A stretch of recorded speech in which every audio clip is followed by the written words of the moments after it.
It's not as cold. Oh, I love it. Not as cold in here as No, it's not as cold in Yeah. here. I would ask Yeah, God I'm if he actually thought it was going to be comfortable cold. So here's the really funny thing is Damien But I've went in also there had like today. 6 cups of coffee today, It's like, so it might just should be be that cold my in here. temperatures. Yeah, it's, You didn't get the hint I tell you, that council my was saying brain does that. not work when It's that cold. it's freezing and I'm thinking about freezing. Yeah. Okay, we're on Warmer a, in here though, isn't it? it is, but I'm cold still today. all right, I'm going to call to order this unruly group for a study session and need to make a couple announcements. First, after the Metro Affordable Housing Bond presentation, we will be moving this entire meeting down into the fire bay because they're thinking they might need overflow for the Planning Commission meeting tonight. Also, after the master fee schedule section, we will be going into executive session pursuant to Oregon Revised Statute ORS 192.6602A to consider the employment of a public officer, employee, staff member, or individual agent. So with that, let's start with the garbage reduction strategy with the Public Works Director. Thank you, Mayor. I am Peter Passerelli, the Public Works Director. Tonight I wanted to present for discussion a strategy related to garbage reduction and specifically sort of single-use, what's known as single-use plastic bags, these types of bags here. And really, I was looking at posing a question. Did the City Council want to consider adopting an ordinance that bans single-use plastic bags from retailers with a store footprint greater than or equal to 10,000 square feet? Do they want to look at a more comprehensive program? And this really started off back in March at a City Council meeting where several community residents came to the council and spoke during the audience participation portion of the meeting and presented 2 proposals, one related to complete banning of single-use plastic bags and the other related to the banning of polystyrene foam food containers. So after that meeting, the staff took a look at single-use bag ban proposals that the group, the MESG, Milwaukee Environmental Stewards Group, proposed, and then investigated further what the region was doing in terms of those things. And we took a look at how it fit in with our city, the adopted vision and values that make Milwaukee a model of resiliency and environmental stewardship. We just took a look at the bags and how we could fit a bag ban within our current resources and constraints, and also took a little bit look at the general environmental impacts of those bags as well. And there's general consensus that there's sort of 3 main impacts related to related to plastic bags. And one of those is, the general litter and pollution that you find. Bags, blowing around in the wind and getting stuck up in trees and just being general nuisance garbage. There's a huge marine impact. There's a lot of research that's gone into identifying the impacts related to plastic bags that make their way out into the ocean, into our waterways, and impact the food chain and wildlife impacts. The fish become entangled in them, the wildlife become entangled in them and cause injury and die. There's also, the Pacific garbage patch that's floating out there that a lot of this plastic bags make their way out there, as well as lots of other plastic debris and material. And then there's also the impact related to the waste management piece. These types of single-use plastic bags are not recyclable. They get bound up in a lot of the machinery that recyclers use. And there's really not a good method to recycle. They contaminate other recyclable material too. People will take, their aluminum cans or other recyclable materials and put it in there, and we'll just, mix it. It gets mixed in with the other recyclables and causes problems. So I had a question about that, because I get that if it's in your mixed recycling, yeah, it's probably causing problems, but the stores collect them at the store where it's just plastic bags, and in particular I know like number 4 plastic bags or whatever, those really aren't, there's not a recycling capacity for them. For these ones in particular? Yeah. The research that I've done indicates that there's not really a good market. There may have been at one time where, there was a lot higher demand for Or we just make the stores take them back. We make the stores take them back. Yeah. Now there's these, the thicker, these are sort of the 1 mil single-use bags, and then there's, these thicker 4 mil bags that you can reuse.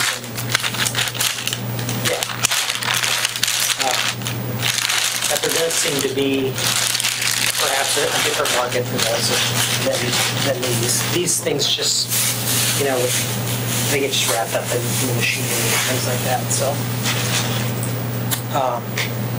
one of the other things I took a look at too was, those first 3 impacts we talked about were sort of the pollution, environmental impacts, wildlife, and recycling thing. And I also took a look at how does it affect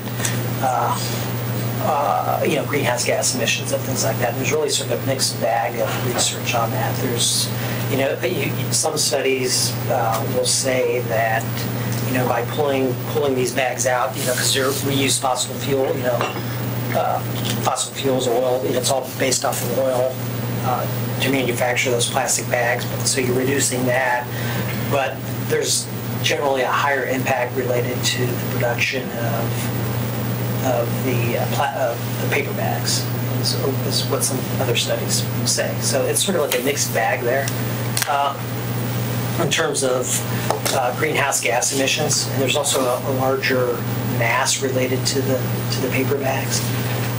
So really the primary impact is more related to the litter, marine impacts, and waste management of those bags. So I took a look at all those different aspects there, and then took a look at the different options that are available out there. And there's a straight ban of all bags, just all bags are banned. There's a ban fee hybrid, which bans the plastic bags and then charges a fee for other bags, like a 5-cent fee for other bags. And then there's a bag fee, which mandates a fee for all bags, whether they're plastic or paper. And most of the literature that I came across suggests that the hybrid ban fee hybrid is the most effective in reducing litter and reducing the impacts caused by the single-use bags. In Oregon, in fact, the regional, most of the communities that I came across, the 6 that I show on there, 5 of the 6 have that ban and a fee attached with it, anywhere from a 5-cent all the way up to a 10-cent fee. Ashland currently has a 10-cent fee in place for each bag. Portland has a straight out ban on plastic bags. And I believe they've gone through and they've found that it's been somewhat effective, although there's anecdotal evidence that not all retailers are following the rules. I think you can go plenty of places in Portland and still find retailers that are using plastic bags. Emmett, the Milwaukee Environmental Group, Stewards Group, their proposal suggested that the ban would apply to all retail stores in the community and food service facilities, and they would prohibit any of the single-use bags at the checkout. Anything less than the 4 mils in thickness. Other plastic bags, like the bags that I believe that you could put your produce in and still be allowed prescriptions. If you needed a prescription, they were putting prescriptions in the bags. Those would be allowable, or for bulk items at stores for meat. Those would still be allowed. And then the businesses would be required to either provide paper bags that have a post-consumer recycled content, or reusable bags at the checkout. And then there was a fee structure associated with that. All that ranged from a warning at the beginning all the way up to $500, depending on how many times the retailer violated the ordinance. And the Milwaukee Environmental Stewards Group also conducted an informal survey, and I actually took some of the information. I want to thank Greg for providing that information to me. You really should be pointing to this right here. And it was really useful information, and they'd gone out and done some observational surveys, and in some cases talked to some of the retailers.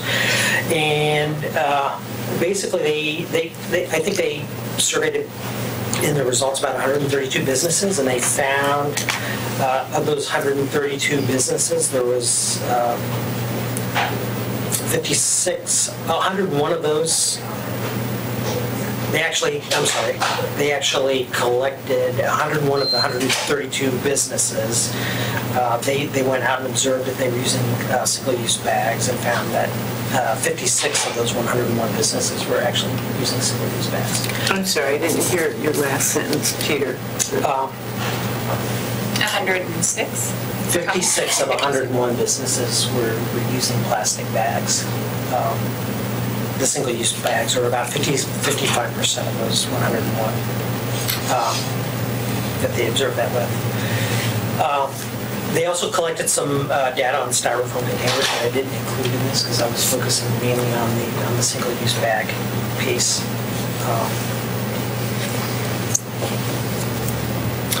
So, taking all those things into account,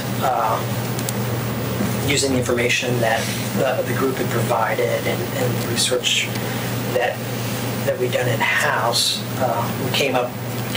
I've come up and put together basically a proposal that takes into account some of our resource constraints that we currently have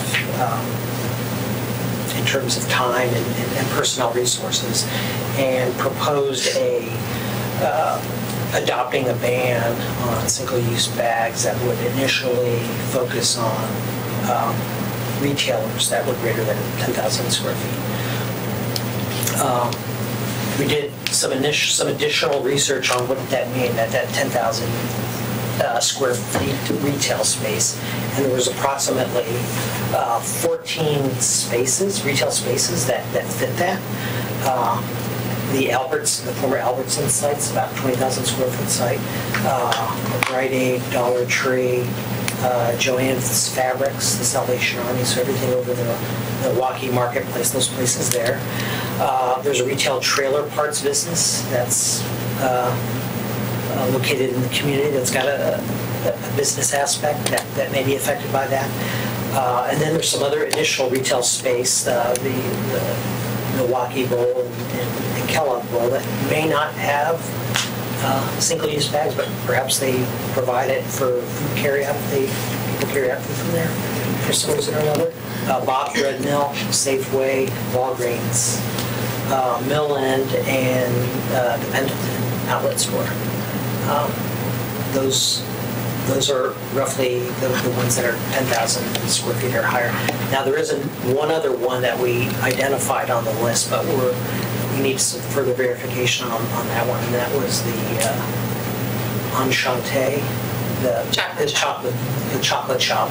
It shows up on the list as being greater than 10,000, but we need to further verify that. So those were the retailers that would be, or the sites that could be affected by that ban. I think the only thing that I'd like to add about the staff constraints, just to make sure that Peter's not having to own that full piece. The primary staff that we're talking about would be Alma Flores, because this is economic development. She would be the person who would need to be working with the businesses to make sure that they came into compliance. Peter would be the project manager. We don't have a sustainability person on site today, so it would fall to him. And then Tim Sawyers would be enforcement. And this goes back to the discussion earlier that Peter mentioned, that Portland's not necessarily having all their businesses come into compliance, and there's no real mechanism for that. We're a smaller town. I believe we're going to know very quickly from people calling us whether or not there's a business using plastic bags. And that'll require us to take action. And I think it's the right thing to do if we're going to be going down this path, is to make sure that we're putting ordinances into place that we actually intend to enforce on. So knowing that those 3 staff people would be required, yesterday you heard from Tim Sawyers on his budget and sort of the time capacity restraints that he's facing.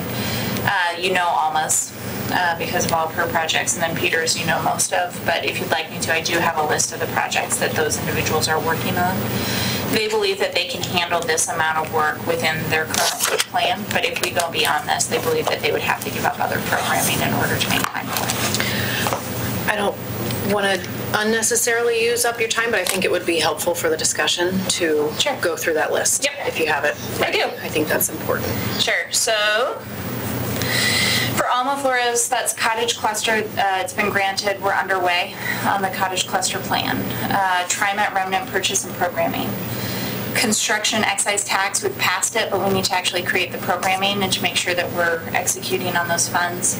Housing strategic plan and implementation. So we'll be through the plan in the next month and a half, but we're expecting to bring several items before you to meet the goal. So we're expecting her workload's going to go up. Comprehensive plan, we're on the economic development section right now, so making sure she remains engaged on that. NMIA has not been adopted yet, and that has been her project. When Amy Koski left, she was sort of the last person standing with Vera. And then the Main Street work, most of the Main Street work I confirmed today is almost done, but that's about 2% of what she's doing right now. So it's pretty de minimis. Peter Passarelli, he's got the Climate Action Plan development, and that's through this summer, so actually getting us through to the adoption. He also is going to be hiring a new staff person for that work, so that's something he's going to be focusing on. Actually, I should mention, Alma's also hiring the position we discussed for the housing stuff. That's going to take at least 60 days to get that person into site.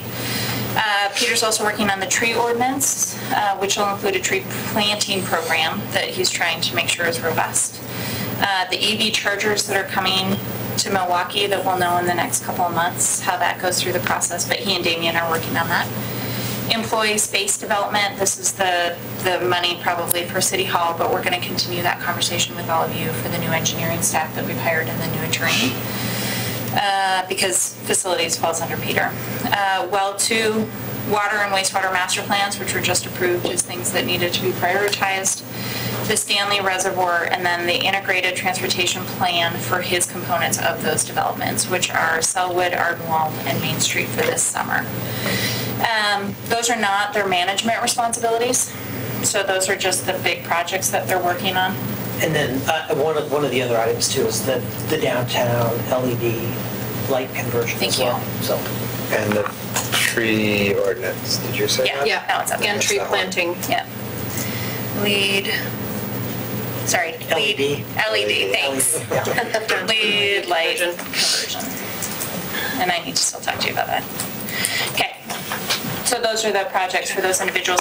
Tim he doesn't do this type of programming. His focus really is on, he's response driven. So when he gets a phone call, he goes out and he checks sites and does well checks and that type of thing.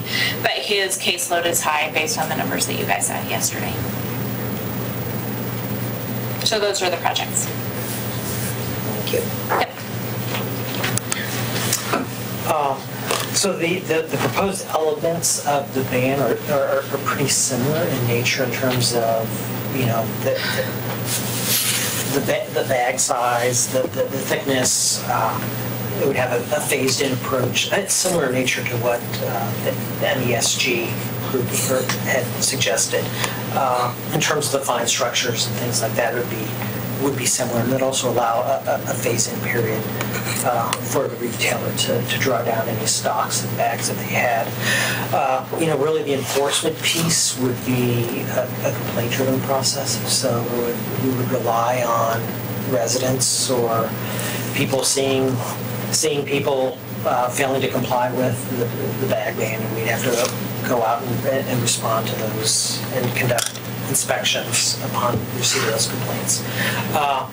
And then I think the other important piece about this too is we would really want to try to take a look at the program's effectiveness. So that would really require us to sort of do like a baseline survey before we started the program to see, how bad is the issue? Where are we finding bags? And then once we've adopted a ban, we could go out a year after or 9 months after and see if the program's being effective. Are we reducing that sort of litter out in the environment? Are we making a difference? And I had met with Greg and actually talked to that. He's actually volunteered to provide some assistance in doing those sorts of surveys and helping us out with that sort of stuff. So.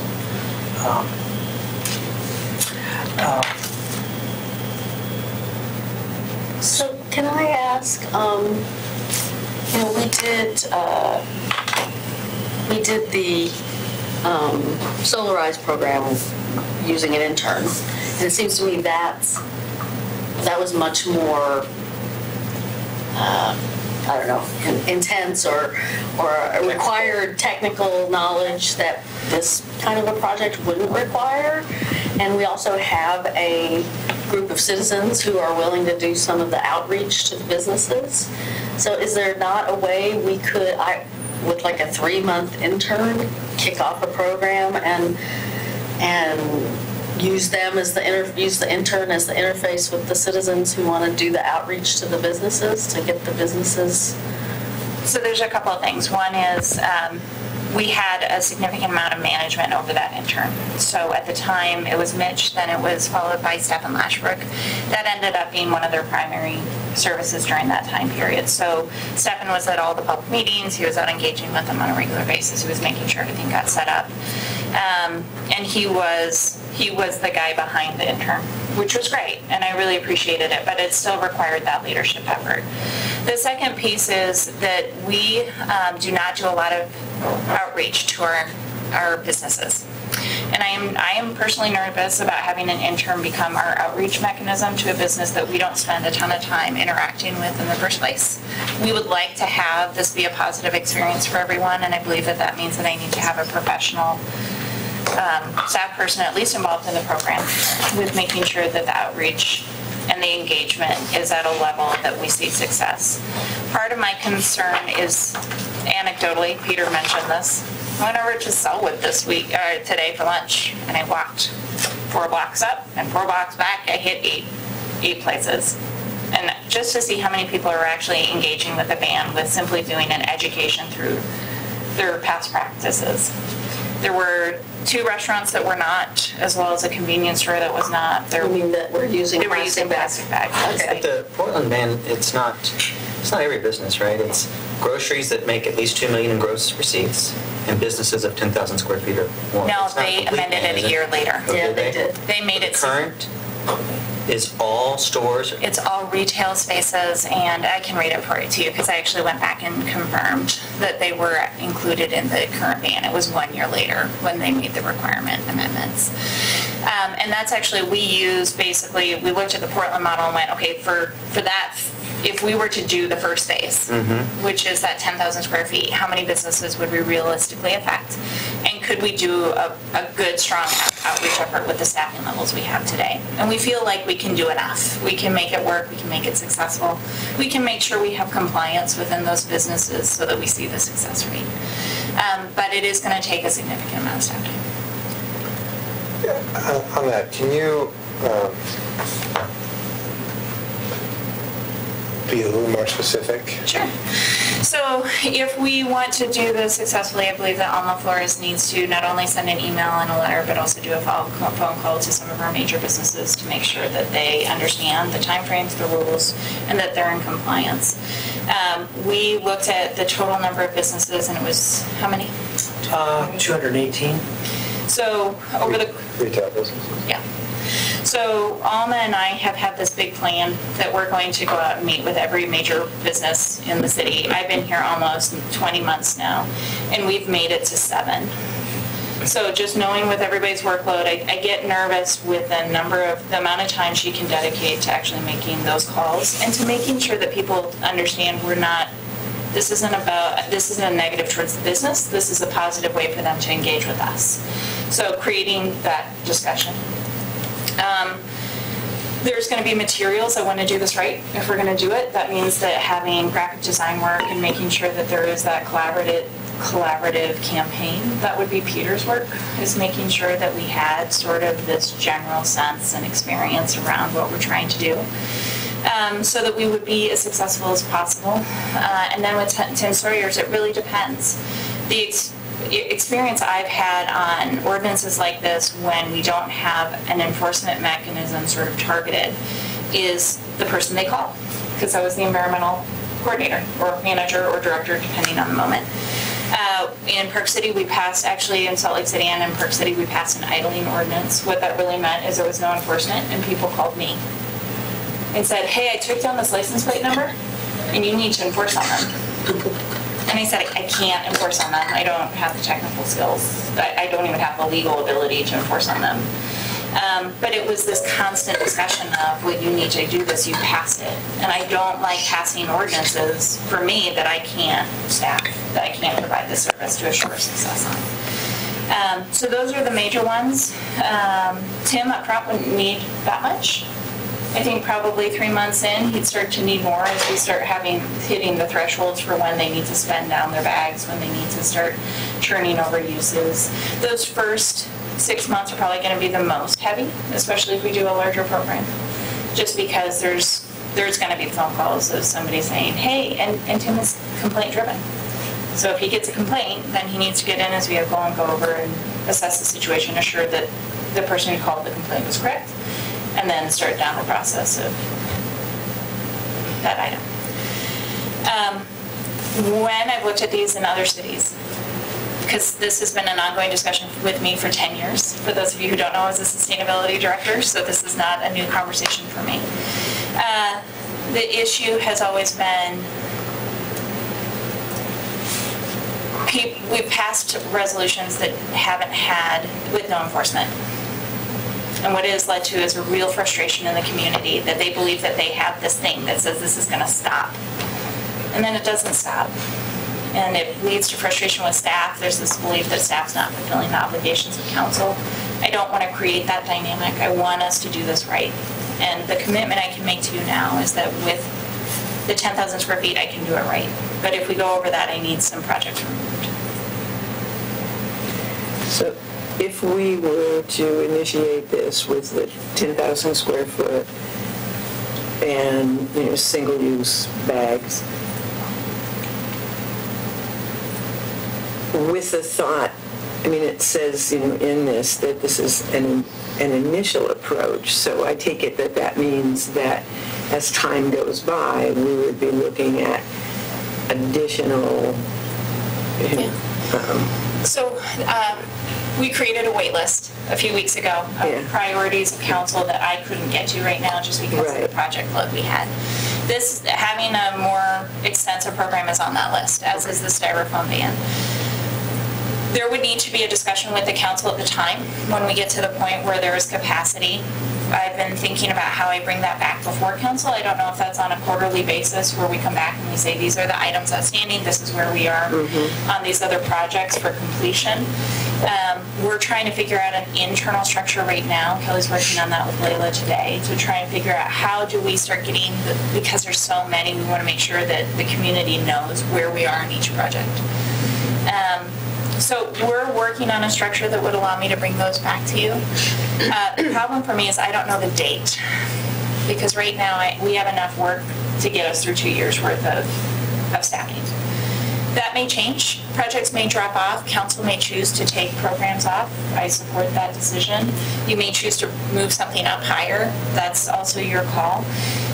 This isn't me saying no, it's me saying, please let me know how to manage the resources we have.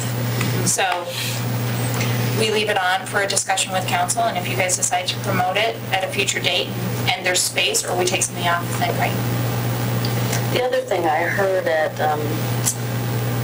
Greg Hemer did a presentation at the Linwood meeting last month, and someone there who's active in the Clackamas 350 group said that they're talking to the county about both of these as well. And so if the county, if there's some movement on the county, there may be an ability for us to piggyback.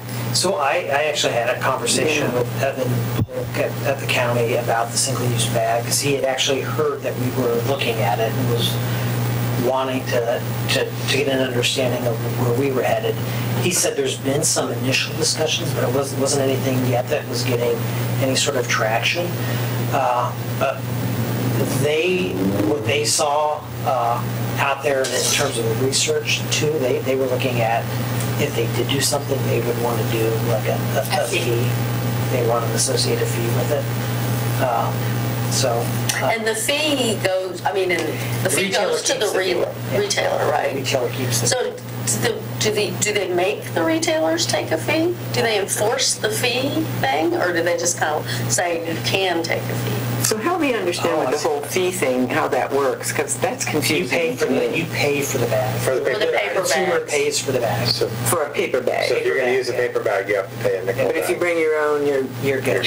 right now, when you go in the grocery store, they give you a 5-cent rebate, I think it is, or 10 cents or something. Depending on the store. New season On does. every, So does Fred Meyer. Fred Meyer. Oh, does it? Yeah, I think Safeway does too. They always count my bags. Yeah. So I didn't quite, so thank you for bringing that up, because I didn't quite understand how that works. Yeah, so the retailer would charge the consumer the fee for each 5-cent fee, 10-cent fee for each bag, if they wanted the bag. That's just a way to get people to do reusable bags Right. as opposed to single-use paper And there bags. is, I don't think Oregon allows, there's not a mechanism for the municipality to capture part of that fee. That was something that You know that we looked at. new store on 82nd Avenue, is it Natural Grocers, is that the name of it? They do not use any bags of any kind. You show up with a bag, or you carry it out in your hand. Exactly. You carry it out in your arms if you don't, because they have nothing.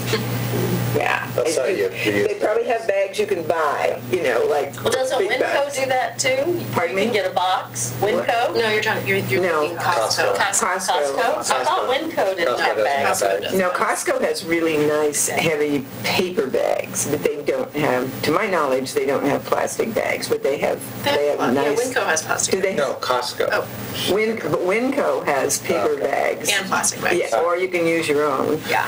And Costco will give you boxes unless you take your own bags. So I have a couple more questions and a clarification on your history. This actually came to council 8 years ago. Okay. I can check the date because I was the one presenting it to council. I wasn't even on the planning commission. And I wore the silly bag suit to Portland City Council meeting twice. So I'm correct, they amended it, right, after a year? To be more than the they 10,000? corrected it. Okay. They started out at 10,000. I'm trying to find it for you right now. And then they amended. What I don't know is, I don't know the answer to Shane's question as to whether The grocery store, they went to like a broader spectrum or they went to everything. I don't know. I know it hits restaurants. well, it says, as of March 1st, 2013, so they changed it. Grocery stores that make more than $2 million and retail establishments and food providers with greater than 10,000 square feet. But after October 1st of 2013, so they gave them a few months, all retail establishments and food providers. But I think the grocery stores are still at the 2 million gross receipts. So Or it 10,000. it takes away some of the smaller grocery stores that said they couldn't make it happen. So there's a piece in there, that correct? Okay. So the question I have is, we've got 3 hires on the horizon, right? We've got Alma's staffer, we've got an outreach person. Have you decided whether to do that as a staff or as a consultant? We're still trying to figure that out. Okay. We don't have anyone today. So that's still up in the air. And then sustainability. Correct. Do we have some concept within, a frame of 6-month periods? Yeah, I think sometime this fall, if we wanted to have a different conversation, we could. But part of the issue that comes with each of those employees is that those also come as you adopt the 2 plans associated with both of them. So if we're going to give housing stuff to this new person, then great. But you also are adding a huge amount of work once you adopt the plan, the strategic plan that we're looking at adopting next month. And then on the other, you've got the climate action plan, and we're going to do a prioritization with council. And then I would just need confirmation at that time that this exceeded other things that you wanted accomplished on that work plan. Because right now we're in a vacuum. I'm providing you information without those 2 documents or the content. So if we want to punt this, we can hold. We can have a conversation once those 2 are done, and we can talk about it this fall if you guys would rather wait and do a more robust program or instead of doing anything at all. Well, it seems like there's a model for incremental. Yeah. And I just wonder if that ends up being more work or not. That's what I'm trying to figure out, is if you end up sort of... Well, if you're going to go one by one and if almost going to call the businesses, it's certainly more work to have more businesses. But I really, I guess I don't see why that can't be done by mailers, by, I just don't. Citizens, by, I mean, maybe you want the bigger businesses, like the ones on this 10,000 foot list. Maybe you do want staff reaching out to them, but every little mom and pop corner grocery and every Subway sandwich shop or well, and whatever. we need to have a conversation about whether, if that's, if Portland isn't even touching the mom and pop small grocery, and according to what you just read, it sounds like they might. The groceries, I think, is the square gross sales. It looks like they did. Looks like they did amend the 10,000. They gave it like a 6-month period of 10,000 square foot, and then they said everyone now. Okay, so except for the grocery, except for small groceries. So the grocery is the only one that has the would still have. So would that be like corner markets? Yeah. So that's like the one. The blue store or whatever. And I'm curious about why those have been excluded from that ordinance. That's an interesting question. That would be an interesting question. We can probably find that out pretty easily. Well, let me throw out a concept to everybody. I'm looking for head nods from the back of the room too. What if, like now-ish, we do a resolution strongly encouraging all of our businesses to begin to work towards not having single-use plastic bags, not using styrofoam containers, explaining why. And let's add straws. And straws. Yeah, there's that straw thing. Agreed. So we do the resolution, we strongly encourage. We say something in there that, in all likelihood, or distinct possibility, or something like that, we will do a bag ban within the next year. So this is sort of forewarning, because a lot of times when you call up a business and go, we're banning bags, they go, oh, you could have given me some notice, you could have if you could just let me know, it wouldn't be so, right? Right. So if we do this, and it goes out to every single business, every single retail business, or whatever, all the food, and that's step 1.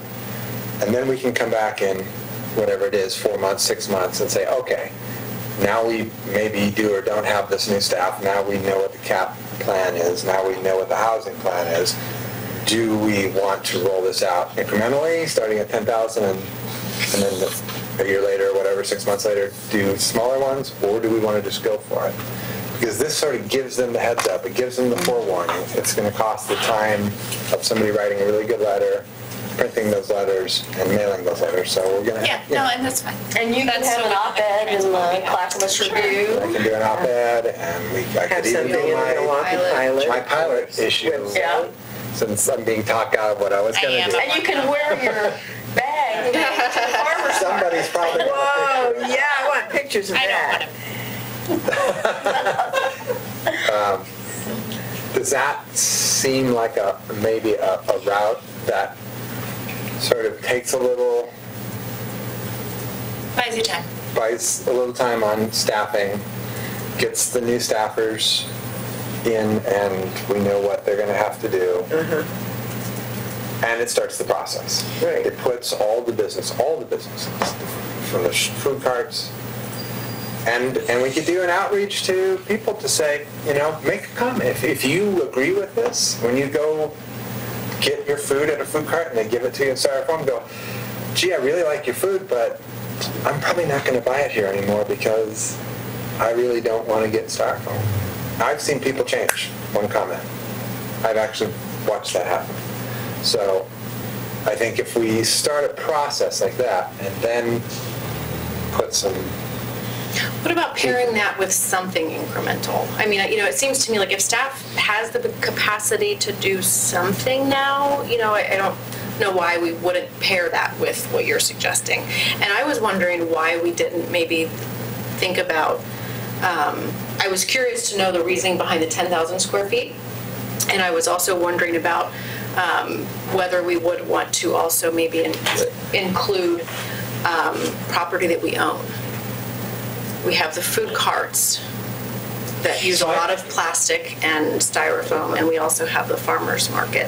I think I can speak to the 10,000 foot piece. Those are the large retailers that we saw that were, and it was the vast majority of the bags are grocery stores. So it's volume and also volume in terms of impact, and also It's volume in terms of a doable list of phone calls to and make. it's easy for us to measure. Right. I mean, what I thought would be better would be amount of retail sale, right? Because like Subway may sell the hell out of things, and they produce a lot of plastic bags, but they're tiny. But we don't get that data. Right. We have no access to that data. So. Right. Well, and this really is for me just simplifying. Yeah. So we went for a number that got us close to what we thought we could provide for you guys right now. And it was based kind of on the Portland standard of this is what they had done, and it seemed like a starting point for the community. In terms of the food cart pod, we can go down that path, but again, that is going to be Alma time. Just plan that's then 8 or 9 retailers that I would recommend you go down and meet with and have a discussion with. There's one owner though. I mean, there's one operator. Right? There's an operator, but I'm not sure that I want him being the person telling our service level expectations. So she would get to make that call at that point, but I do think that reaching out and having a discussion with them, especially since we have 2 new food carts, and we haven't done outreach to those individuals, I'm guessing, it's also a chance for us to have a discussion. I don't know if you've met with the 2 new food carts yet. Yeah. So there are some benefits on that end too. If that's where you guys want to go, I'm still comfortable with both. I'm comfortable doing that sort of limited, knowing that we already have to draft a letter and we already have to do this. We could get you a resolution, get a generic letter and get it out. There are costs with that, not tons though. So I'm just looking to the staff as I'm talking through this, making sure there's no concern. I'm comfortable with either approach as well. I know I'm getting in the middle of our next presentation, but one thing that we have approached with our food carts is GoBox, which is a organization that allows the use of reusable plastic that gets them, but then they have to buy into it. So we had initiated that conversation with our Richard Johnson of the Johnson Group, our third-party management entity, about that. I'll check in with them on how that went, but that was an initial conversation that we had with them to encourage less styrofoam and more reusable items. So I'll check in. Cool. So is that general direction? Is that what you guys would like? Combo. What Angel suggested? Yeah, so that we do initial outreach to those 14, 13, we'll see how many, plus the food carts. That does take it up to about 20. And that this would be focused on plastic bag use with implementation as outlined in Peter's staff report. And then once we are down this path and we have a climate action plan and we have staffing understandings for this housing strategic plan, that we could add this to the list of options that you could select from for what you'd like to prioritize. But even in that list, we're going to have to restrict how many items we can tackle. And so that's my only caution is I can't say it's gonna be at the top of the list. It's gonna be on the list and you guys would have to put it at the top. Was that approach also going to include the larger resolution as well? Yeah. What are people's thoughts? I'm okay with that. Gets it moving, Okay. and that's important. I'm okay with starting with the big ones and moving Yeah. on. I would agree with what you said earlier regarding enforcement. I don't like passing laws that don't get enforced or that it's not good policy, I don't think. So if we're going to do it, whatever we're going to do, we need to know what we're going to enforce. And for the big ones, it won't be an enforcement problem too much. They'll know what's going on, and they've done it. Safeco's doing it already, and so is Pelican. They're doing it, so that's fine. These smaller ones, you're going to have a lot. You're going to have potentially a bit of enforcement. And even if volunteers are going out and doing the notice, the city is still incumbent on sending the fine and going to. There's just work involved. And I don't remember you being in the bag suit, but in 2008, I drafted the Portland bag. So we didn't have the political will to keep it going at that time, right? And so I'm glad that they came back around and did it because we thought it was a great idea, and Mayor Adams was really pushing it, but it just didn't have the political will. But we went through all these issues about enforcement. We knew we couldn't ban it for every store in the whole city of Portland. We just didn't have the resources. And although we don't have near the number of stores, we still have a much smaller staff. So it's the same kind of proportional issue. But I certainly want to get rid of these bags. They're terrible. As someone in the waste who advises the solid waste industry, we fight this all the time in the machinery. It's expensive. It's a safety hazard. It's a lot of resources in pulling those bags out. Yep. So I support getting rid of these bags, but I also support the incremental approach. Okay, then we will, so right now, just so everybody's clear, I did hand out the forecaster. There is not an opening on the forecaster until August anyway, quite literally. So we will be back in August with this. We'll put it on for this first or second meeting of August for approval. And when we come back with the enforcement, I would change a little bit of I appreciate, first of all, that not only has a problem been presented, but a solution and some work has been done for us. And I know that a lot of it copies the city of Portland one, but there are some things about the formatting and the appeal to the council. I do not want to be the appellate body. So there's some few things that I would want to change if we were drafting the ordinance. Oh, yeah, I mean, I Match sent what you've previously done. some comments on that. Yeah, I definitely think there's some things that need to be. And I think, I like though the resolution, especially since we're not going to get to it till August, the idea of a resolution going out sooner rather than, Yeah, we could do the resolution before we do the 10,000, yes. Depends on if you want to talk about it. So I'm guessing you want to talk about it because we want to let the public know that we're doing this. Right now, you guys are scheduled until about 11 o'clock at night. Well, that's okay. Every meeting. Cry. I'm not kidding. every meeting. I know. No, I'm fairly certain every meeting. So, Well, Can I bring to be my honest, if you guys are fine passing I it, know, you're we gonna can see send me it, Red great. Bull, But if we have to aren't you? talk about it, it's going to take time. I think, one of us can write it and we can. And it's a I don't 5-minute think conversation. Yeah, it's not a big conversation. Well, as long as Because we all I don't want understand to that, write we're my not pilot going to get article to into say, all the Milwaukee pieces. passed the resolution, and then the resolution comes out 6 months later. Right. Right. So right now, you're at the 8th. The 15th is your interviews with the attorneys. Right. That puts you not until June 5th is your next meeting. So if you guys want to try and get something for the June 5th meeting, that would probably be the date. Or you can try and get something to me by, God, we have a lot. Friday. We got a This bunch meeting. of resolutions that night. oh, believe me, And we have- a bunch of hearings. it's going to be a lot. But, I don't think this is a hard resolution to write. I mean, we could probably write it this Yeah. week. okay. So if you guys want to try and get it to me then for the 15th, Yeah. you can, or you can get it to me for the June 5th. I'm fine with either. Are we? So we're going to actually, okay. You only have a 30-minute meeting on May 15th because of the interviews. Because of the interviews. I mean, So we have that's- hours, but it's only the city council Yeah, meeting. you're here for 6 hours. That agenda was noticed yesterday too, or today. And the regular session won't start until That's a week. 7:30. That's going to be pushing it. So then, We're going to get it out in June time. 5th. So let's aim for June 5th for the resolution. Yeah. And then Consent agenda maybe? Are you gonna talk? Then I'll talk, we'll pull it off and talk. You got a lot, I mean, you're looking at I it. know, All right. but it's 5 minutes. It's literally. It's, keep it It's in actually- mind. it's not 5 Do not minutes. It's feel- 5 This hours. resolution. Yeah, I know, but, okay. If you pull, I don't, you don't think Yeah. a resolution's 5-minute discussion? After what we I don't think discussed we've had a tonight? 5-minute discussion. I love it, 5 The minutes. opioid the other night I thought would be just, that, but everybody had something to say. We just need As long as to there's a not do commitment that if we're going to that it's just going to Keep it be. short.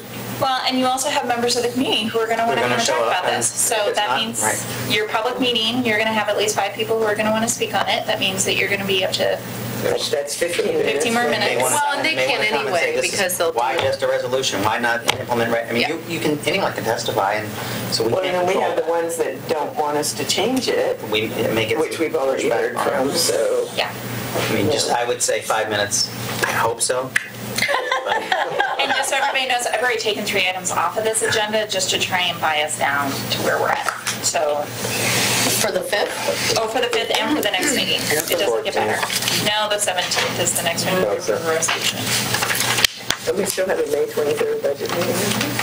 We do, because until you guys approve the budget, I can't change it. Yeah, but I think, 3 of us won't be here. Like out of town, not here? Or Maybe. other I might be, I've got, Yeah.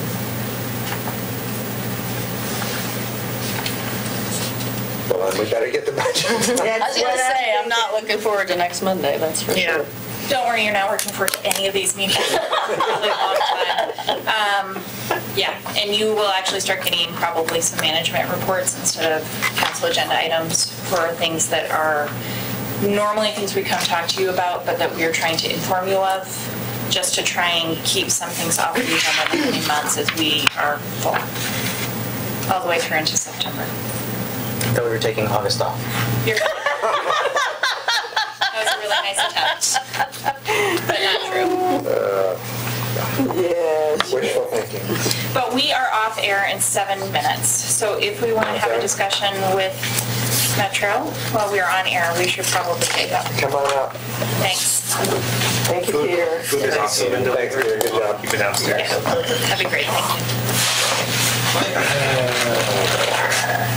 Wow.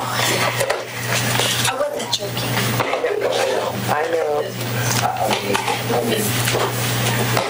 Well, because we're trying to cram our We pay city interns, lives into. correct? $10 an hour. Okay. So less of, 15. 15, yeah. Okay. So less of a concern with, because there are criteria for interns, spelled out, and they're not supposed to replace employees. But since we pay them, Well, it depends on what they're doing it for, and whether or not they become a protected union or protected board. So there are all sorts of things in that that we've been watching as we've been watching. Just hit. I have seen it. I I don't, have seen everyone. it. Is it in your packet? It is in our packet. I've seen it. I've seen the presentation. Yeah, who hasn't seen this presentation? I don't think I've been. So I'm gonna say this just unfortunately. We have about 7 minutes till we go off air. So I like that we have it on air so that we can show the general public what you guys are working on. If you go over, that's fine, but just so you know, the goal for me is to make sure we have enough content that people understand the plan on air. Okay, so with that, Alma Flores, Community Development Director, and just, here's my guest, Emily Lee with Metro and Jess Larson. Good job. Hello all, thank you so much. Good to be back. We're bringing you an update from the presentation I gave with you as a council, I believe this winter, when we were beginning the conversation of a possible housing measure to be brought forward to the region for their consideration in November at the ballot. Now, after convening months of conversations across the region, especially at 2 tables of technical and community stakeholders to advise us on the content of the measure, we're bringing back to you this evening a proposed draft framework for what a potential regional housing measure might hold. So we'll move quickly through that. A reminder, here is why we're here. This is a map showing the rent increases across the region. Every single part of our region has been touched by the increase in housing costs for renters, showing an average across the region of 25% rent increases in a 4-year period. And note the dates. This is data as of 2015. Yeah, so not even, Wow. doesn't even capture lack of light rail for us. We know costs have continued to increase as people continue to move to the region, and we're still catching up from lost housing supply from the economic downturn in 2008, coupled with defunding at the federal level for affordable housing over the last several decades. A quick reminder, what we're looking at is a general obligation bond. It's a revenue mechanism that has been determined for several reasons, and we'll just keep moving, and if you have questions, we can come back to some of these things. A bond can finance capital financing for affordable housing, which means it can buy land, it can buy buildings, and it can build new buildings. So we're looking both at an acquisition strategy of existing housing supply that might be affordable today but could be lost to the market through changes in the market if we don't acquire it, but also creating more affordable homes. And then, of course, all of this work would be done in partnership with our jurisdictional and community partners who are the real experts in implementing and creating more affordable homes.